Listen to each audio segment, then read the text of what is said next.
Students, in this video, we are going to cover the topic multi-version concurrency control.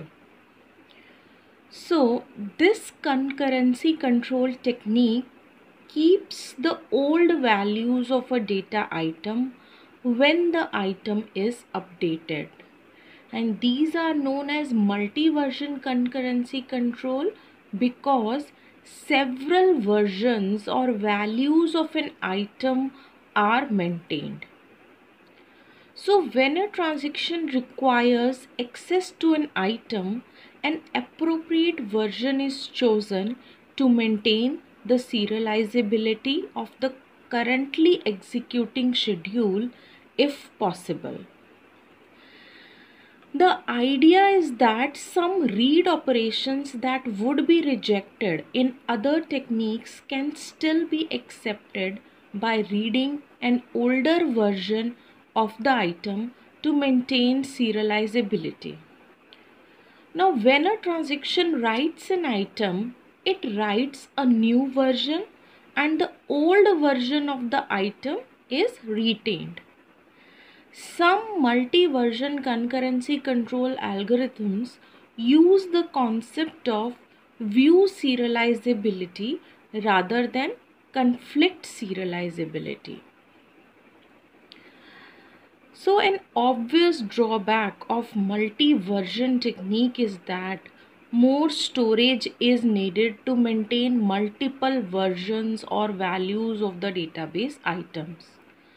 However, older versions may have to be maintained anyway, for example, for recovery purposes.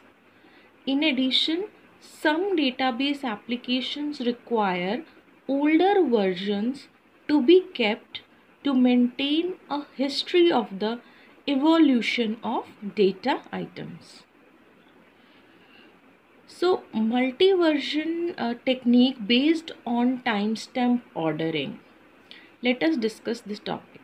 Now, in this method, several versions of each data item, suppose X, are maintained. And for each version, the value of version and the following two timestamps are kept: read timestamp and write timestamp. So the read timestamp is the largest of all the timestamps of transactions that have successfully read version, and the write timestamp is the timestamp of the transaction that wrote the value of the version. So whenever a transaction T is allowed to execute a write item X operation, a new version or value of item X is created with both the write timestamp and the read timestamp set to timestamp of the transaction. And when a transaction T is allowed to execute a read item X operation, the value of read timestamp is set to the larger of the current read timestamp and timestamp of transaction T. Now, to ensure serializability, the following two rules are used. So, the rules are for both the write item operation as well as for read item operation.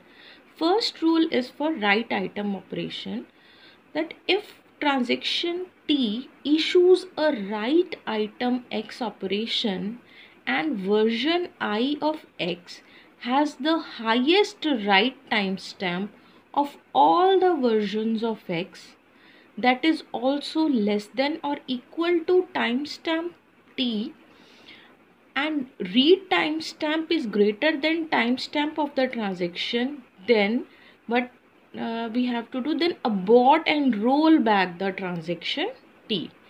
Otherwise, create a new version of X with read timestamp equal to write timestamp equal to timestamp of the transaction. So this is very simple. This rule is basically for write item operation, that if a transaction issues a write item operation, write item X operation, and version I of X has the highest write timestamp of all the versions of X. So, and read timestamp is greater than timestamp of transaction, then what we have to do, then abort and roll back the transaction T, otherwise create a new version of X. Similarly, second rule is, if transaction T issues a read item X operation, find the version I of X that has the highest write timestamp of all versions of X, that is also less than or equal to the timestamp of the transaction. Then return the value of transaction T and set the value of read timestamp to the larger of the timestamp of transaction and current read timestamp. So, as we can easily see from these rules, especially case 2, a read item X is always successful, means we don't need to roll back. So since it finds the appropriate version to read based on the write timestamp of the various existing versions of X, but in case 1, however, transaction T may be aborted and rolled back. So if T is rolled back, cascading rollback may occur. Hence, to ensure recoverability, a transaction T should not be allowed to commit until after all the transactions that have written some version that T has read have committed. So this was multi-version concurrency control. Hope you have understood the topic.